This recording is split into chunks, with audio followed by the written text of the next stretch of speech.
Opa, tá no ar? Tá no ar. Eu tava aqui distraído, já olhando no nosso WhatsApp, porque desde cedo já tem gente mandando oi aqui, ó. E é só oi. Final de telefone 4974, só oi. E toda vez que você me disser oi, eu vou dizer só oi também. Era pra ter retorno aqui no estúdio? Era não. Eu nem prestei atenção de áudio. Agora tem. Agora tem. Esse pipoquinho é uma figura. Como ele não... Ah, ele não trabalhou de manhã, ele desaprendeu. Não. Pelo que eu sei, ele tá guardando toda a energia de trabalho para meio-dia. É isso. O telefone e o WhatsApp da gente já tá na tela aí. Epa, quem é na empresa aí que diz que tá desconfiado que os filhos dele tá fazendo o exame de DNA? Eu não sou baú, não me contem as coisas, eu já disse, eu não sou baú. Eu não sou baú, eu faço logo é o fuxico. Eu só não digo é o nome do santo, mas o milagre. Tem um que tá devendo R$20 pra Ivone. Não sei quem é. Quem é, Ivone, que tá devendo R$20? Devo, não nego, pago quando puder. Ou é devo, não pago, nego enquanto puder. Vocês escolhem aí, viu? Gente, bom dia para todos vocês. São 11 horas e mais 54 minutos. A gente entra sempre no ar com muita energia positiva, claro, fazendo votos de que Papai do Céu abençoe a todos nós, abençoe este dia e de que a gente tenha sempre a oportunidade de fazer coisas boas, de sorrir, de abraçar quem a gente ama, de pedir perdão quando a gente erra, e inclusive às vezes até quando a gente não está errado na história, né? Às vezes um pedido de desculpa ele só demonstra que você valoriza muito aquela relação e não interessa quem errou. Aí você pede desculpas, isso é bacana, isso não diminui você, ao contrário, torna você um ser humano muito maior, torna você um ser humano muito melhor, tá? Peça desculpas, não tenha vergonha de pedir perdão, de reconhecer os seus equívocos, os seus erros. Mudar faz parte da vida também. Se você hoje tem uma opinião, não se envergonhe de amanhã ter outra. Se ontem você pensava de um jeito e você evoluiu e hoje pensa diferente, isso é legal. Ó, não se envergonhe disso, tá bom? Vamos lá, na madrugada de hoje, por volta das 3h30 da manhã, criminosos explodiram a agência do Banco do Brasil em Santa Inês. Já me dá imagens aí. Olha aí o estrago, velho. Um grupo de pelo menos 4 suspeitos estariam envolvidos aí na ação. De acordo com informações da polícia, nada foi levado pelos assaltantes. Eles chegaram a explodir 2 caixas eletrônicos e conseguiram fugir antes da chegada da polícia. Vocês estão vendo que após a ação aí, a agência ficou completamente destruída e a polícia segue em busca de mais pistas para tentar localizar os suspeitos. Tem cara de que a ação foi feita por amadores. Porque geralmente, quando o cabo é profissa, quando é uma quadrilha especializada, eles sabem a quantidade de explosivos para colocar. Quando o cabo é marinheiro de primeira viagem, faz uma experimentação, botou muito explosivo, arrebentou com a agência inteira, não levou um tostão. Às vezes, Ivone, eles colocam até muito explosivo, que eles queimam até o dinheiro e não leva nada. Os cabas destroem a agência, destroem o dinheiro. Já teve casos deles destruírem até as casas próximas às agências e dinheiro que é bom, nada. Os cabas não levam. Né? Meu amigo, até para você ser bandido, você tem que estudar. Não dá para... Tudo que você vai fazer na vida, você precisa ter conhecimento. Até para fazer o mal, você precisa ter conhecimento. O caba vai explodir a agência para roubar os caixas eletrônicos, mas ele é burro, ele não sabe a quantidade de explosivo que tem que colocar. É burro. Até para o caba fazer o mal, o caba tem que ser estudado. Até para fazer coisa errada, o caba tem que estudar. Eu vi uma... Conhecimento é tudo, e da forma como você usa o conhecimento, faz toda a diferença. Eu vi uma charge essa semana, onde tinha assim, uma placa, tinha escrito assim, ó, água a 2,5 km para a esquerda. Aí, na outra placa tinha assim, ó, H2O, 500 metros. O caba não sabia o que era H2O, e ele estava indo no caminho de 2.500 metros, 2,5 km atrás de água, enquanto se ele andasse 500 metros, H2O do outro lado também é água, né, parceiro? Só escrito na forma química da água. É a fórmula, né, da água. H2O. Então, conhecimento é tudo. Em uma ação conjunta, policiais civis e militares prenderam o Jonilson Costa Cruz, de 20 anos de idade. O Jonilson. Preste atenção na história aí. Nós não falamos aqui do assalto que aconteceu no último domingo na unidade mista de saúde lá do Bequimão? Pois é, ele foi reconhecido como um dos assaltantes que atacou a unidade mista do conjunto Bequimão. Agora, mais uma vez eu vou dizer para vocês aqui, ó. Até pro caba ser... Ainda bem que esses bandidos são tudo burro, porque eles deixam pista pra polícia, né? Eles fazem as coisas tudo errado. O caba... Ué, você acredita que o Jonilson, ele para poder cometer a ação criminosa, ele usou o cartão dele do SUS para dar entrada como paciente. Deixou o nome dele registrado, senhor. É voador, é mole, voador. Ele deixou o nome dele registrado na unidade de saúde. Resultado, a polícia foi atrás do nome dele certinho, senhor. Ele não usou nem documento falso, né? Usou o nome dele, o cartão dele do SUS. Quer ver? Dar uma olhada aí no relato. Jonison Costa Cruz foi preso no começo da tarde desta segunda-feira. O suspeito foi localizado na região da Cidade Olímpica e em seguida foi conduzido para o 14º Distrito Policial. Ele simulou que estava doente, ele deixou o nome dele, ele apresentou um cartão do SUS lá.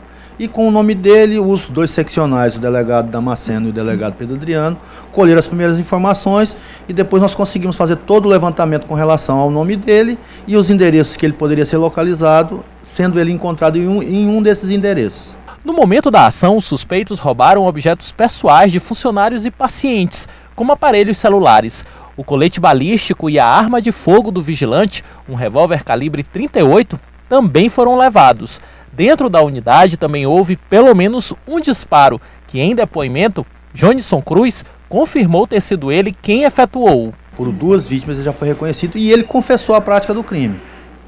Ele confessou a prática do crime e ele foi encontrado com uma parte de todos os produtos que foram subtraídos. Foi ele que usou a arma para praticar o assalto e efetuou esse disparo dentro da unidade mista do Bequimão. A polícia trabalha agora no intuito de prender os outros suspeitos de participação nesse crime. Jonison Costa Cruz usa a tornozeleira eletrônica, o que demonstra que ele já responde pelo envolvimento em outras ações criminosas. Ele já foi preso e autuado pela prática de porte ilegal de arma por crime de roubo também, da mesma espécie do qual ele está sendo autuado agora, e estava em liberdade provisória mediante monitoramento. Ele já está sendo conduzido para fazer o exame de corpo de delito ad cautela e em seguida será encaminhado ao centro de triagem. Vou citar uma frase da filósofa Ivone Brito. Só de escolher entrar para o mundo do crime, o sujeito já demonstra que é desprovido de inteligência. É, rapaz. Brito, Ivone. 2019. Já tem gente ligada aqui mandando mensagem no nosso WhatsApp. Bom dia, Frank, lá de Chapadinha. Ele disse, tô ligado. Galera dizendo aqui, ó. Essa alma cebosa aí é altamente moderna, já vem com Wi-Fi na perna. Faz peão, né, gente? Então os caras ficam olhando, diz que Wi-Fi na perna. Ai, meu Deus do céu. Leia o meu, amigo. Leia o meu o quê? Deixa eu ver aqui. Qual é a reclamação aqui? Reclamação do ônibus que quando chega 21 horas, todos os carros que fazem a linha para o Jardim Tropical recolhe. É a empresa Aviação Abreu, Transporte Marina, Pericumã. Aí fica só a empresa da Maranhense Itaguatu com um carro, que fica rodando as duas empresas. As duas empresas querem colocar mais carros, mas essas que estão bagunçando não aceitam. Iremos fazer um abaixo-assinado para retirar as empresas antigas. Queremos só a Maranhense e a Itaguatu, que tem responsabilidade com o povo. Assina moradores do Jardim Tropical. Marque sua equipe para fazer uma matéria, 22 horas no terminal de São Cristóvão, vocês vão ver a quantidade de pessoas lá esperando ônibus. Leia, meu amigo, tá lido. Eu queria pedir a vocês que quando fizesse esse tipo de reclamação, nem sempre a gente tem condição, por uma questão de limitação mesmo. São muitas demandas e a gente não dá conta com as equipes que nós temos aqui. E às vezes o horário também, né? Então, o que eu peço às pessoas? Quando mandarem esse tipo de informação para o nosso WhatsApp, pode fazer um videozinho também. Facilita, a gente baixa o videozinho aqui, mostra no ar junto com a reclamação e aí a gente dá coro à reclamação de vocês. Tá? Não é só lá no Tropical, não. Eu sei de outros locais onde o pessoal reclama da falta de ônibus. Inclusive, domingo agora ia acontecer uma manifestação, acho que era com o pessoal lá da Vila Vitória, se eu não estou enganado, porque existia duas linhas de ônibus, aí só ficou uma, parece que é isso. Eu estou falando aqui, mas não com a certeza da informação, porque eu não guardei direito a informação. Mas eles ficaram de me informar quando vai ter a manifestação, exatamente em razão do mesmo problema reclamado aqui pelo pessoal lá do Jardim Tropical. Então, gente, não tem problema vocês fazerem videozinho não, manda pra gente aqui, tá? Apesar de que são muitas mensagens que chegam, mas a gente vai dando conta aqui devagarinho. A gente faz um esforço, tá legal? E ó, não é pra estar ligando no número do WhatsApp não aqui, senão a gente bloqueia. Fernanda é má demais com essa coisa. Ela diz aqui pra mim no ponto aqui, vocês não conseguem ouvir, ela fala na voz da consciência: bloqueia essa mala que fica ligando aí, bloqueia mesmo. Eu não quero bloquear. Ontem eu bloqueei um aqui, foi sem querer, eu falei. Foi sem querer. E eu ainda me entreguei ainda, mas foi sem querer ontem, realmente foi sem querer. Gente, ainda falando a respeito do caso lá da unidade mista do Bequimão, nós mostramos aí o Jonilson, ou Jonisson, né? Jonilson Costa Cruz. Ele foi preso ontem, em São José de Ribamar. A polícia aguarda uma decisão judicial para efetuar a prisão ou as prisões dos outros suspeitos. Seriam 3. O Jonilson teria sido reconhecido, como eu disse, preencheu a ficha dos dados dele, se passando por cliente, botou lá os dados do SUS, né? Do cartão dele do SUS. Na delegacia, ele deu indícios de quem seriam os seus comparsas e, por meio de foto, as vítimas, inclusive, fizeram reconhecimento dos suspeitos. Então, não demora muito para essa galerinha tá te fazendo companhia aí, viu, Júnior? Vocês podem, inclusive, compartilhar o Wi-Fi. Foi ao julgamento depois de quase 7 anos. O homem é acusado de atropelar 6 pessoas. O caso aconteceu em uma parada de ônibus próximo ao Ceprama. Na verdade, foram 7 pessoas, né? E, na época, 3 dos atropelados morreram. O nosso repórter, glória a Deus, o Fábio Cabral, acompanhou. Inclusive, nós temos uma imagem impressionante de uma das pessoas que sobreviveram. É testemunha, inclusive. Fábio Cabral, tá contigo. Rafael dos Anjos Alves está sendo julgado pelos crimes de homicídio e lesão corporal. Na manhã do dia 9 de dezembro de 2012, ele dirigiu o carro que atropelou um grupo de pessoas que estava numa parada de ônibus em frente ao Ceprama. Câmeras de vídeo monitoramento registraram o momento em que o motorista perdeu o controle do carro, subiu a calçada e bateu em 7 pessoas. 3 delas morreram na hora. Rafael foi denunciado pelo Ministério Público por dirigir embriagado e por excesso de velocidade. Durante o processo, Rafael relatou que na noite anterior ao atropelamento, ele tinha ido a uma festa de confraternização do trabalho e que, em seguida, foi a um motel com a namorada. Disse também que consumiu naquela madrugada apenas 2 latas de cerveja e que teria dormido ao volante na hora do acidente. Para o juiz responsável pelo caso, havia indícios suficientes para levar o acusado a júri popular. Ele foi pronunciado para ser julgado pelo Tribunal Popular do Júri, em decorrência de ter sido acusado de ter cometido 3 homicídios e 3 lesões corporais graves na direção de veículo automotor. Por isso ele foi pronunciado. Uma das estratégias da defesa de Rafael é provar que o acusado não ingeriu bebida alcoólica acima do limite permitido. Na época dos fatos, a legislação permitia o limite de até 0,6 por litro, álcool por litro no sangue. E foi o que foi encontrado no exame de alcoolemia feito nele, 0,6. Ou seja, ele estava dentro do limite legal, que era permitido pela legislação vigente à época, por isso não pode se dizer que ele estava embriagado, infringindo as normas legais. Das 9 testemunhas arroladas pela acusação e defesa, apenas 6 compareceram ao julgamento. Uma delas, Raimunda de Fátima Santos Moraes, foi uma das sobreviventes do atropelamento. Ela ficou com uma lesão grave no braço em decorrência do acidente. Pegaram uma tipóia, pegaram o braço e botaram aqui e me levaram para o hospital. Daqui para cá eu não sentia nada, eu estava lúcida. Só sentia daqui para cima, só isso. E via os corpos entrando dentro do carro dele, era só isso. Vai dar até uma agonia de ver... imagina o sofrimento dessa senhora aí, a cicatriz dela aí é gigante.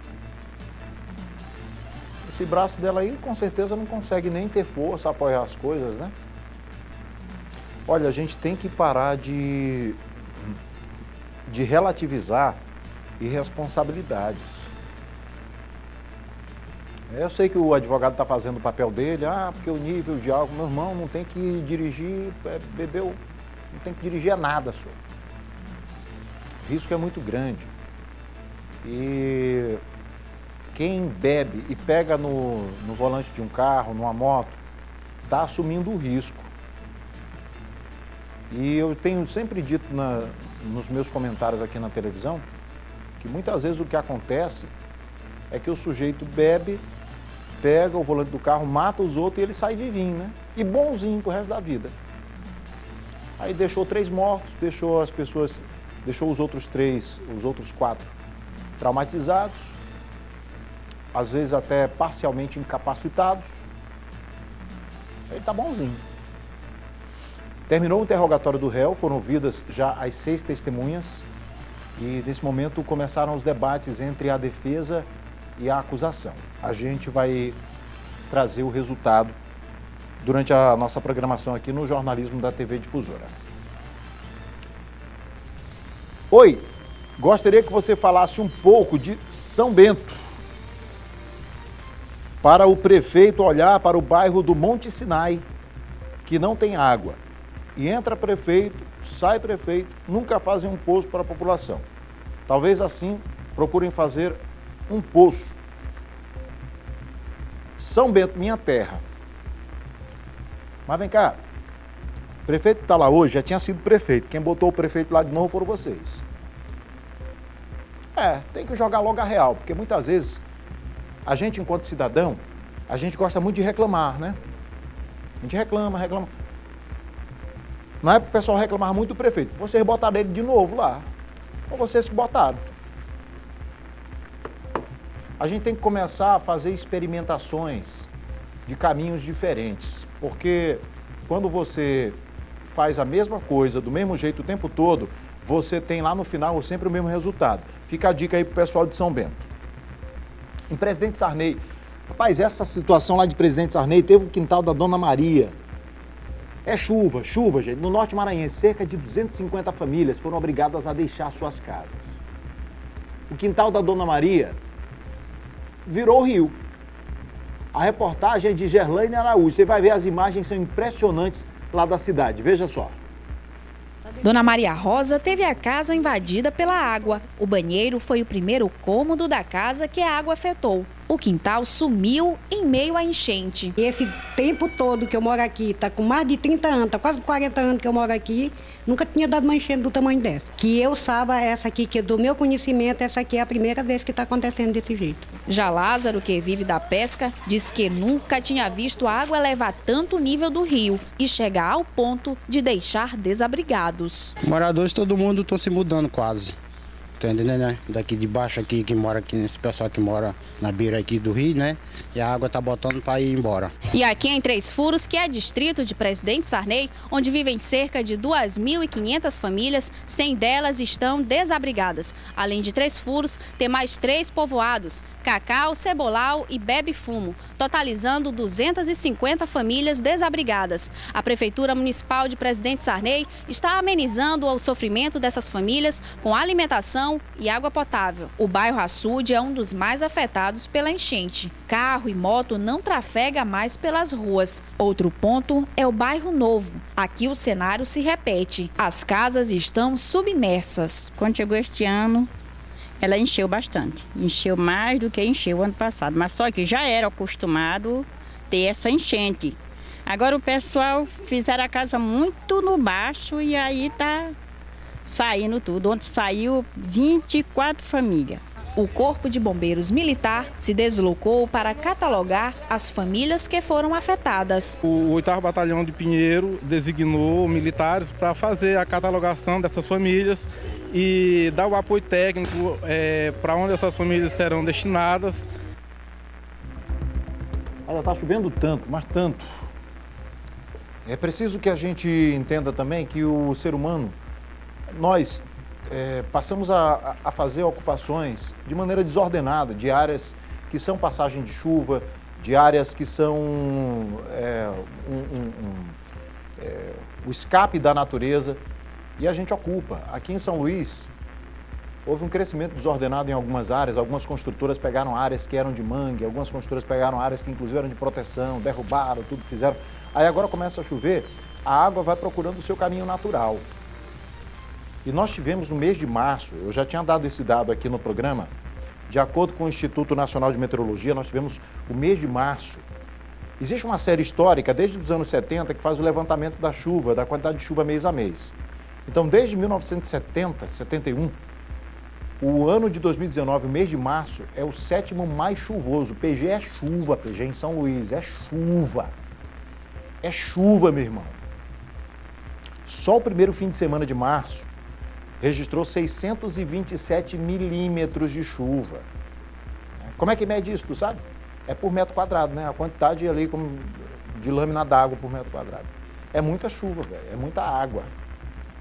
Então, a gente tem culpa, a gente, que eu digo nós enquanto seres humanos, e aí eu falo em termo muito mais geral, no mundo todo. Nós temos culpa do que acontece de grandes catástrofes na Terra, porque a gente maltrata muito a natureza, a gente faz ocupações desordenadas, a gente polui, inclusive poluição, por exemplo, é uma das grandes causas de alagamentos em São Luís.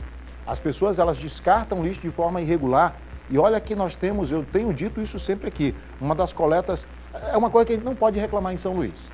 Coleta de lixo, você tem os ecopontos, mas a gente continua fazendo descarte de material, descarte de resíduos em locais inadequados.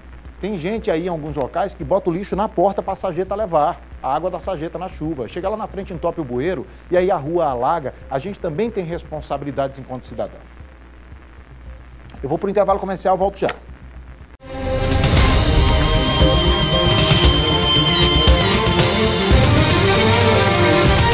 Vamos lá, estamos de volta. Pessoal, mesmo com as fortes chuvas que têm caído sobre a cidade, eu falava disso no bloco anterior, a obra de requalificação da Rua Grande continua, viu? Segundo a Prefeitura, o cronograma de execução está dentro do prazo. Vamos ver. Falta pouco para a conclusão das obras. A previsão do Instituto do Patrimônio Histórico e Artístico Nacional é de que os serviços da Rua Grande sejam entregues até o mês de julho.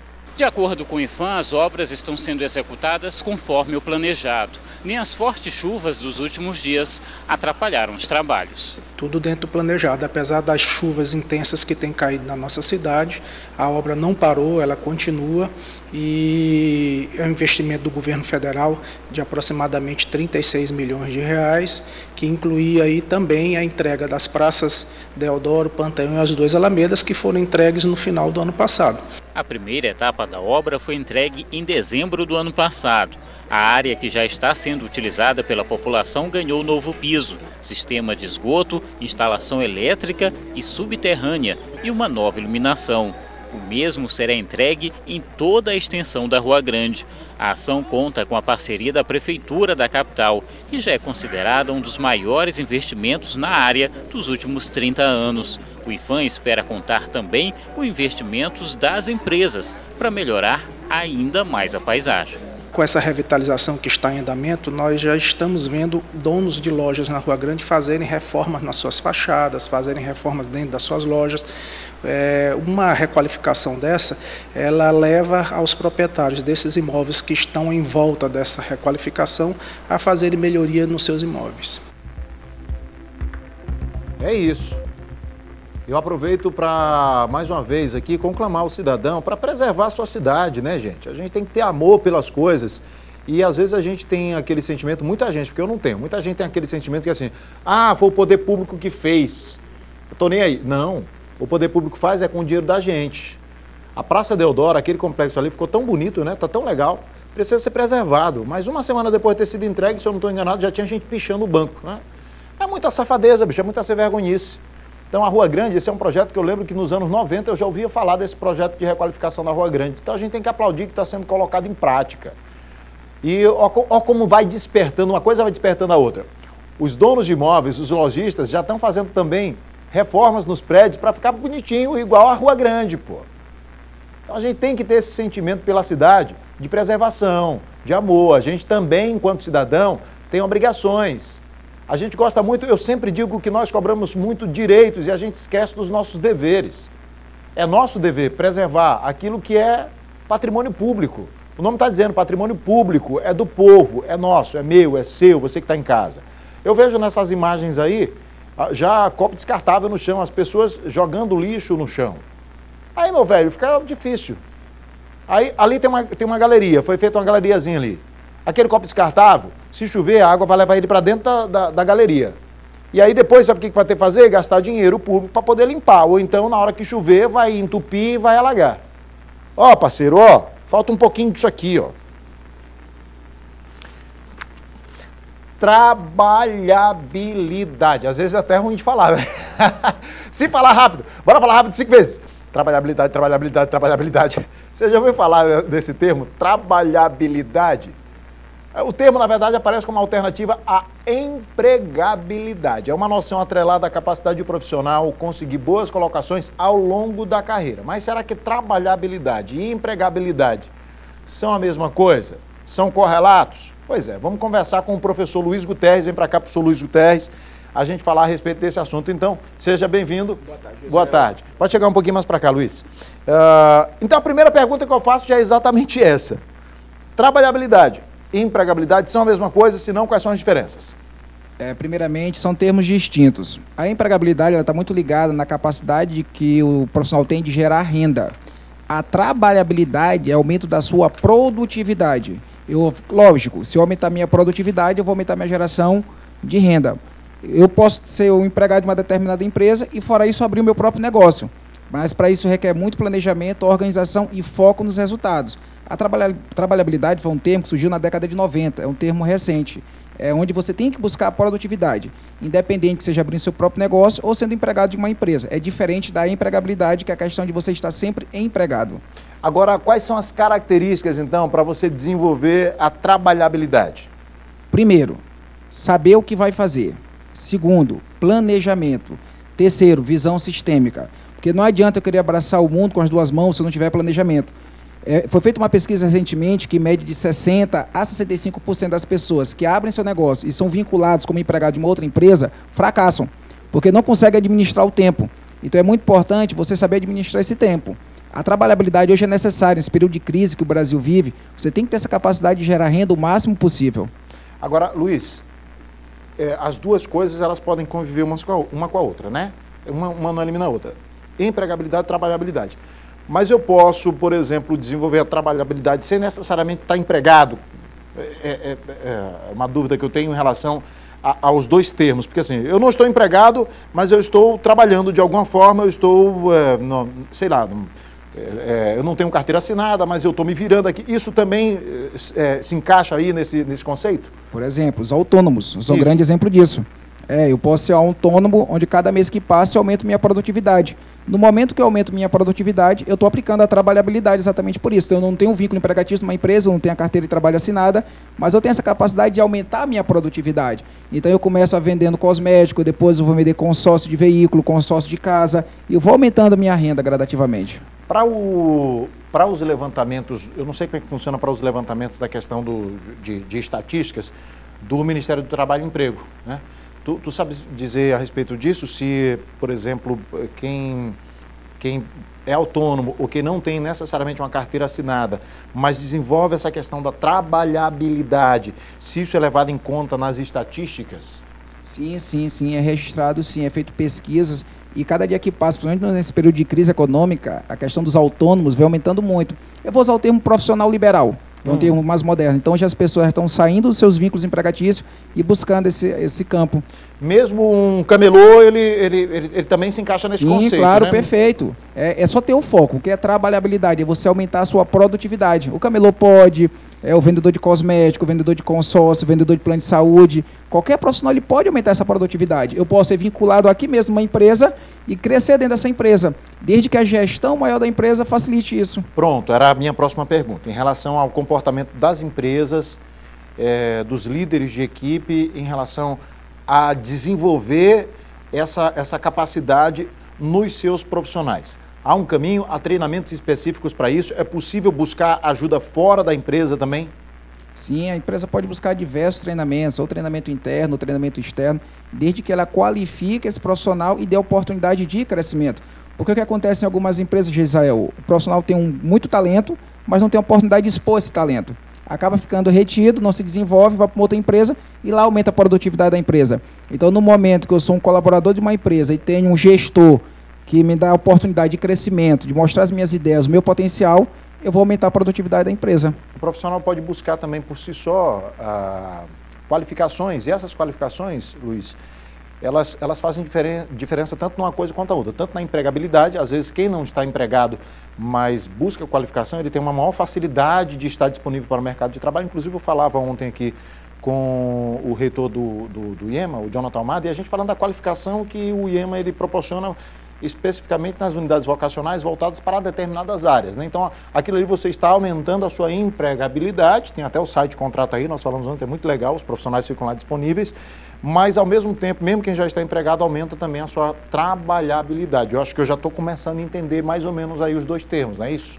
Perfeito, Gisele. Só dando um recorte na questão da empregabilidade, não basta eu estar trabalhando. Porque o que é que acontece? Hoje eu posso ter um vínculo empregatício, ao sair desse emprego, demora muito tempo para arrumar um novo emprego. O que é empregabilidade? A capacidade que eu vou ter de estar sempre empregado. Aí cai nesse conceito que eu falei, da pessoa buscar reciclagem, qualificação, tá, né?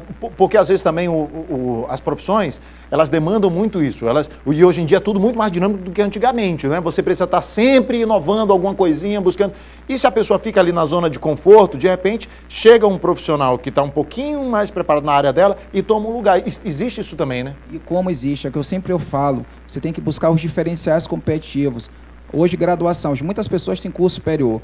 Então, o que eu vou fazer? Eu vou fazer uma especialização, um curso de inglês, um curso de informática, eu vou fazer um complemento, vou fazer essa reciclagem, vou fazer esse aperfeiçoamento, porque não adianta eu arrumar um emprego e parar, estagnar. Outro vem e toma minha vaga.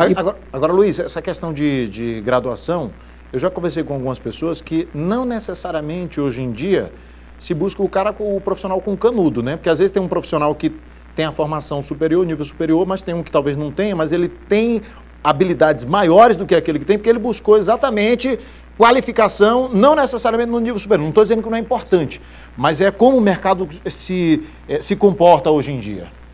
Existe uma definição de competência que se chama conhecimento, habilidade, mais atitude. Então não adianta só ter a teoria, eu preciso ter a prática e a atitude. E hoje o que o mercado quer? O mercado quer resultado. Então não adianta eu fazer 4 anos de curso superior, se está cheio de teoria, se eu não conseguir processar essa teoria na prática. Então hoje as empresas elas querem resultado, que nós chamamos de eficácia. Eu queria encerrar aqui a entrevista com o Luiz, mas franqueando o espaço, Luiz, se você quiser acrescentar alguma coisa que eu não tenha perguntado ou dar um recado aí pro pessoal de casa, fica à vontade. A dica que eu quero dar a todos vocês, qualificação. Hoje, mais do que nunca, nesse mercado tão competitivo que nós nos encontramos, você tem que buscar sua qualificação profissional, independente de estar inserido ou não atualmente no mercado de trabalho. Busca essa qualificação, que com a qualificação você vai ter empregabilidade e trabalhabilidade. Obrigado, Luiz. Show de bola, meu irmão. Boa tarde, pessoal. Boa tarde. Pessoal, eu quero falar aqui de outro assunto agora com vocês. A Assembleia Legislativa do Maranhão sediou hoje uma iniciativa do Políticas Públicas 4.0, convênio firmado entre a Confederação Nacional de Dirigentes Lojistas e o Sebrae. Dá uma olhada. O evento vem percorrendo todo o Brasil com o objetivo de alavancar o varejo. O setor de serviços representa mais de 70% do PIB nacional e movimenta cerca de 340 bilhões de reais anualmente. Esse projeto de Políticas Públicas 4.0, que está sendo realizado aqui em São Luís, no Maranhão, com a Federação e todas as CDLs dos estados, visa mobilizar a frente parlamentar que foi criada aqui no estado, para que essas demandas do setor de varejo maranhense possam ser discutidas, debatidas. É um setor, então, que afeta todos os demais setores da economia. Então, ele articula o desenvolvimento local. Quando o varejo melhora, melhora a sociedade. Desde 2017, as reuniões vêm acontecendo aqui no estado. A ideia é montar grupos de discussões em todos os municípios maranhenses. Deputados estiveram presentes para debater o assunto. Os parlamentares destacaram que o crescimento econômico no país vem acompanhado de investimentos em políticas públicas. Nós criamos a Frente Parlamentar justamente para que a Assembleia, a Casa do Povo, fique próxima aos empresários e à população de uma forma geral, porque nós sabemos que quem gera mais emprego no Maranhão são os micro e pequenos empresários. Então esse evento é um evento muito bem-vindo, porque ele aproxima ainda mais essa entidade da Assembleia Legislativa. É fundamental essa ação conjunta do poder público com a iniciativa privada, em especial o pequeno empreendedor, gerando emprego, renda, fomentando a economia local, garantindo ao consumidor maiores alternativas, uma liberdade maior de escolha, em especial no centro histórico da nossa cidade. A realização das reuniões acontecem a partir de uma parceria entre a Confederação Nacional de Dirigentes Lojistas e o Serviço Brasileiro de Apoio às Micro e Pequenas Empresas, o SEBRAE. Todos esses segmentos econômicos, para avançar, eles precisam de políticas públicas que possam estar permitindo melhor acesso, estradas, transporte, logística, quer dizer, tudo isso são coisas que dependem da política pública. Por isso que o empresariado resolveu também agir não só nas suas tarefas intrínsecas ao seu público, mas também oferecer ao poder público debates e conversas e também oferecer sugestões de políticas públicas. A CNDL é a principal rede representativa do varejo no país e tem como missão a defesa e o fortalecimento da livre iniciativa. O varejo é responsável pela geração de 4,5 milhões de empregos em todo o país. Com certeza nós precisamos dessa união do poder público com o setor privado para que nós possamos cada dia mais assegurarmos o emprego dos nossos colaboradores. Bom dia, Geisael. Já é de tarde, né? Mas tudo bem. Manda um alô aí para Nando e família, Nando Gaspar, Nando, Ana Clara, Deusa, Cristina e Lucas, todos ligados aqui no nosso Na Hora D. Mostra aqui, PG, deixa essa galerinha famosa. Muito bem, tá aí, ó, ligadinhos aqui no nosso programa. Valeu, WhatsApp 991968622. Agora tá na hora da gente falar de esporte.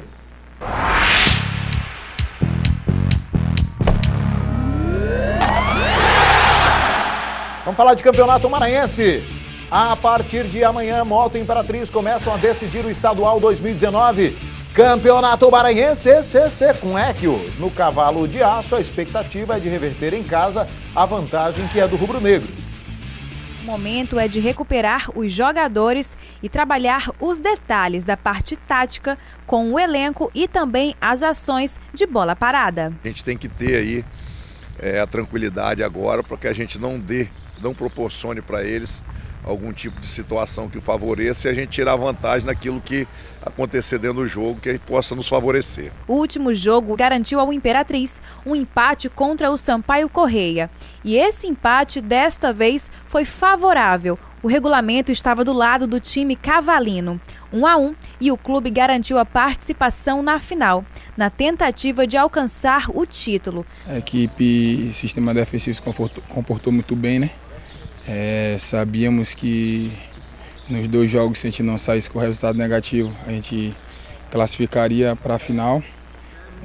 Em São Luís foi uma proposta de jogo de marcar forte, sair no contra-ataque. Conseguimos bem, tanto que conseguimos chegar algumas bolas na frente. Uma vitória contra o Moto teria um gostinho diferente, porque o Imperatriz foi campeão em cima do Moto em 2005. Já em 2018, o Moto foi campeão maranhense.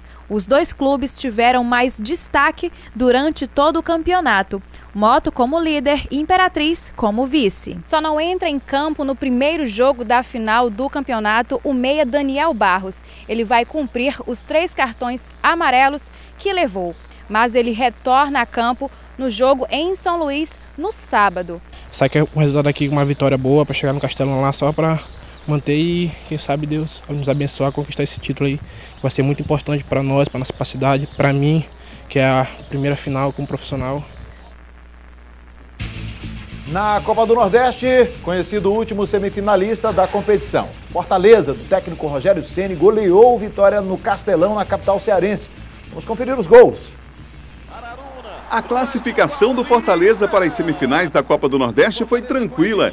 Com uma formação bastante ofensiva, o tricolor cearense não deu oportunidade para os visitantes respirarem. O Vitória buscou parar o ataque do Leão, mas não foi eficiente. Júnior Santos marcou 2 vezes no primeiro tempo. No primeiro gol de cabeça, ele aproveitou o cruzamento de Osvaldo na medida. No segundo, Oswaldo outra vez deixa o marcador no chão e o artilheiro do Leão da Copa só teve o trabalho de tocar para o fundo das redes. Aos 38 do segundo tempo, Edinho arrancou com categoria e marcou o terceiro. Dodô, cobrando falta aos 45, fechou a goleada. Final, Fortaleza 4, Vitória da Bahia 0. A noite foi uma noite acima da média, foi uma noite que eu acho que é memorável para o torcedor do Fortaleza que veio hoje assistir o jogo. Foi um jogo de 90 minutos, o jogo mais linear que nós fizemos desde que eu estou aqui. Não teve 70 minutos bem, não, foi 90 minutos de controle de jogo impressionante do Fortaleza. Com a vitória em cima da equipe baiana, o Fortaleza avança para as semifinais e enfrenta o Santa Cruz. Na outra semifinal, o Botafogo da Paraíba pega o Náutico. A CBF deve divulgar ainda hoje a data dos jogos. Por hoje é só, amanhã tem mais Esporte Difusora aqui no Na Hora D.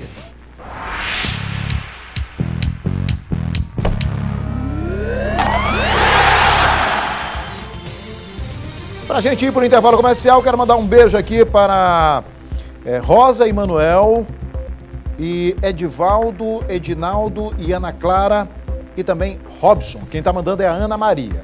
Os pais dela são Rosa e Manuel, os filhos Edivaldo, Edinaldo e Ana Clara, e o esposo dela é o Robson, lá em Bacurituba, no interior do estado, no Furo da Mangueira, Bacurituba. É lá na Baixada, né, parceiro? Bacurituba, muito bem. Os campos estão lindos com essa chuva lá, sabia? Nunca mais eu tinha visto os campos da Baixada Maranhense como eu vi no último mês que eu fui lá. Mês passado. Lindos, lindos, lindos. Vou para o intervalo comercial, a gente volta já.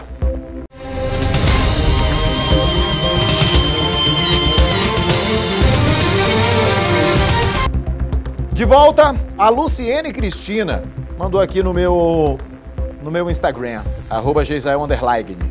Você está arrasando no look.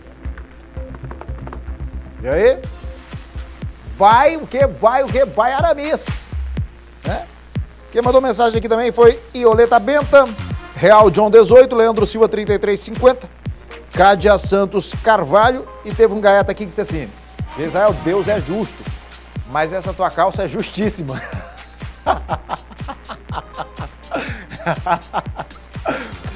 Meu amigo Jefferson Imperador, ontem deu uma passada na barbearia Império para dar um grau aqui na cabeleira do apresentador, essa cabeleira cheia de cabelos grisalhos. Muito obrigado aos parceiros deste programa e mandar um beijo também para quem mandou aqui no nosso WhatsApp. Deixa eu fazer aqui a senha do WhatsApp. Do WhatsApp não, a senha do telefone. Boa tarde, eu vou mostrar aqui, viu? Sou sua fã. Você é o melhor apresentador. Olha aí você na foto com minha filha, aqui no Clube da Assembleia do Maiobão. Eu fui lá outro dia, inclusive até dancei zumba com o pessoal, lá no clube. Na verdade lá é a Associação dos Policiais Civis, eu acho. Então eu fui lá visitá-los, um projeto social que eles têm lá que é muito legal, arrecadaram um monte de alimentos. E eu aproveitei para dançar. Aproveitei não, me forçaram a dançar zumba. Pensa no caba pagando mico dançando zumba. Tu acredita, bicho? Forçaram, é sério. Forçaram, eu tô dizendo pra você, forçaram. E eu lá com toda a vergonha do mundo dançando zumba. Ainda botaram no Instagram. Mas como eu tô acostumado já a pagar mico, não tem problema, vou mandar um beijo aí. Foi a convite da Raíza Dutra que eu fui lá, né? Mas vamos lá, mais de 100 pessoas ficaram feridas só nos 3 primeiros meses deste ano na região tocantina em acidentes de trânsito. Foram quase 90 colisões e ultrapassagem irregular. E, na verdade, a ultrapassagem irregular é que continua sendo a principal infração. Veja. Nas rodovias federais maranhenses, os números registrados de acidentes foi menor 2 vezes que em 2018. Seguindo o levantamento feito pelo Núcleo de Comunicação da Polícia Rodoviária Federal, foram contabilizados os números da delegacia da região tocantina. Os agentes da PRF que trabalham no posto aqui em Imperatriz, próximo à Lagoa Verde, atuam em parcerias com os postos de Açailândia e Porto Franco. Eles fazem o monitoramento de 4 pontos da BR, que são as rodovias 010, 222, 226 e 230. Antes do trabalho na pista em si, a gente há um trabalho administrativo de planejamento, né? A gente faz o levantamento, a gente vem com uma série histórica de acidentes que a gente levanta desde 2000, a gente tem essa série. E trabalhamos mais especificamente com os 3 anos mais anteriores, né? 2016, 17 e 18, para ter uma precisão melhor. E a partir desse levantamento a gente verifica quais são os quilômetros, quais trechos são mais perigosos e mais letais. Do dia 1º de janeiro deste ano até 31 de março, o primeiro trimestre de 2019, foram 86 acidentes, sendo que 36 foram graves. Além disso, foram contabilizados nesse período 16 mortes e 109 feridos. Dentre as diversas causas que nós temos como preponderantes para os acidentes, muitas delas são relacionadas à conduta do motorista, né? Tais como ultrapassagem indevida, embriaguez ao volante e a própria falta de atenção, né? As ultrapassagens irregulares marcaram 303 infrações e foram 39 autuações de alcoolemia. Já no primeiro final de semana de abril, o segundo trimestre de monitoramento da PRF, um acidente foi registrado. Foi no trecho urbano da BR-010, na altura do município de Governador Edson Lobão. 2 jovens, Lucas Lima da Silva, de 19 anos, e Camila Pereira, de 21. As vítimas estavam em uma motocicleta, seguindo sentido povoado Bananal, quando bateram de frente com um carro. Os 2 morreram. Sabe aquele bebê que foi abandonado dentro de uma bolsa na semana passada? Essa imagem correu aí a internet, correu os grupos de WhatsApp. O bebê continua internado na maternidade Benedito Leite, não tem previsão de alta. A mãe do recém-nascido prestou depoimento ontem, na delegacia do bairro Cidade Operária, em São Luís. Lisiane chegou à delegacia da Cidade Operária ainda pela manhã, acompanhada de um advogado. O depoimento durou mais de 4 horas e muitas perguntas feitas a ela permaneceram sem respostas. Em depoimento aqui na delegacia, Lisiane Castelo Branco não soube justificar o que teria motivado ela a tomar essa atitude. Disse ainda que agiu por impulso e que não se recordava muito bem do dia em que abandonou o próprio filho com apenas 4 dias de nascido. Esses detalhes foram confirmados pela presidente da Comissão de Defesa da Criança e do Adolescente da OAB. Não sabe dizer porque ela tomou essa atitude, né? Foi uma questão de momento, de desespero, né? E ela não tinha condições financeiras de cuidar da criança e ela preferiu abandonar, talvez na intenção de alguém encontrar e dar um destino melhor do que ela pudesse dar. A mãe do bebê saiu da delegacia amparada pelo advogado. Até entrar no veículo que levou Lisiane embora, nenhuma declaração foi dada. Segundo informações apuradas, a mulher seria mãe de outras 2 crianças, uma de 7 e outra de 3 anos, que moram com a avó materna na cidade de Anajatuba. Não há mandado de prisão em desfavor de Lisiane Castelo Branco, já que não houve flagrante, mas ela deverá responder pelo crime que cometeu. Há alguns exames físico e psicológico, né, para que realmente haja um atestado que ampare ela ou não numa situação dessa, né? Mas isso eu, enquanto advogado, não posso dizer. É a justiça que vai declarar realmente até onde ela pode ser condenada, pode ser culpada por essa atitude. O recém-nascido foi encontrado dentro de uma bolsa enrolado em um pano na última quarta-feira na rua 3 da unidade 103 da Cidade Operária. O estado de saúde do bebê é estável, mas ele permanece internado na maternidade Benedito Leite. A criança deve ser submetida a mais um exame antes de receber alta. Assim que a criança tiver alta, o pediatra der alta, vai entrar em contato com o conselho, a maternidade, e o conselho vai proceder com o acolhimento institucional da criança. Inclusive, a vara da infância ela já está a par de toda a situação. E a casa para onde ele vai, que é da Abrigo da Justiça, também já está todo aguardando a chegada da criança, com todo o aparato necessário para o atendimento dela. Geisael, meu nome é Ana Paula, sou de Passo do Lumiar. A educação de Passo está péssima na Escola Paulo Freire das Mercês. O banheiro das crianças não tem estrutura adequada para elas, não tem material de limpeza e, para piorar, a educação de Passo está em greve sem previsão de quando retornar.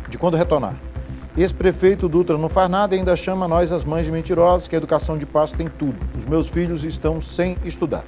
Gosto muito de você, do seu programa, você fala a verdade e é muito simpático. Mostra a foto dos meus filhos aí. Tcharam, PG, a foto da gurizada PG. Aqui, ó, no WhatsApp 991968622, direto de Passo do Lumiar. Pronto, tá aí os meninos, lindos os seus filhos, viu? Obrigado aí, minha querida. Pessoal, não liga aqui quando a gente estiver usando o WhatsApp, faz favor, tá bom? Ana Paula. Ana Paula. Se der tempo, Fernandinha, pode deixar aqui comigo que eu vou arrebentar aqui nessa parada do sucesso. Tá? Cai essa parada aí. Deixa eu ver quem tá pedindo. Nos ajude, amigo. Vamos lá. Sobre as moradias do programa Minha Casa Minha Vida. As informações que nos repassa que não tem data prevista para o sorteio de endereço e entrega de chave. Gostaríamos de informações claras. Nos ajude. Eu só preciso saber de que município é, para que a gente possa pedir aqui a produção que entre em contato. Gostaríamos de saber do prefeito, qual deles? Minha Casa Minha Vida. Nós temos 4 municípios na Grande Ilha, né? Nós temos Raposa, São José de Ribamar, Passo do Lumiar e São Luís. Então, seria bom especificar. Eu já pedi para as pessoas, quando mandarem esse tipo de pedido aqui, mandem o máximo de informações possíveis. Porque vamos dizer assim, eu queria saber do prefeito. Qual prefeito? Qual município? Tá ok? A Escola Barjonas Lobão, no Jardim América, está cheia de mato na lateral do muro. E o pessoal está jogando lixo. Eu tenho crianças em casa e fui conversar com a diretora da escola, ela me falou que está fora dos muros do colégio, não é responsabilidade dela. Ela tem razão. Aí eu pergunto, é da competência de quem? Sabem que isso vai trazer doença só para a vizinhança, não só para a vizinhança, mas também para os alunos. Mas olha só, de certa forma a diretora ela tem razão. Não é a diretora que vai tratar de um problema desse, do lado de fora do muro. Para começar, quem já está errado é a população que está jogando lixo lá no muro da escola. Para começar, eu estava falando disso aqui no início do programa. Nós não temos desculpa em São Luís para jogar lixo fora dos locais corretos. Porque nós temos coleta de lixo na cidade e funciona, pelo menos 3 vezes por semana nos bairros. Nós temos ecopontos para o pessoal deixar materiais inservíveis, né? Entulho, restos de móveis e tudo. Então não tem desculpa para estar se jogando lixo, para estar se descartando resíduo fora dos locais adequados. Tá? Então, nesse caso aí, vai ligar, a prefeitura vai mandar limpar, o pessoal vai continuar fazendo a mesma coisa, que é jogando lixo fora do local certo. Não tem mais tempo, o programa está terminando, vem aí o Zé Cirilo, outras informações no Jornal da Difusora, às 7h20 da noite. A gente se reencontra amanhã, a partir de 11h50, aqui na TV Difusora, com mais uma edição do Na Hora D. Um beijo para todo mundo, obrigado pela audiência. Se nós é bom, é porque nós tem talento. Fique quieto no seu canto, Deus é quem controla o tempo.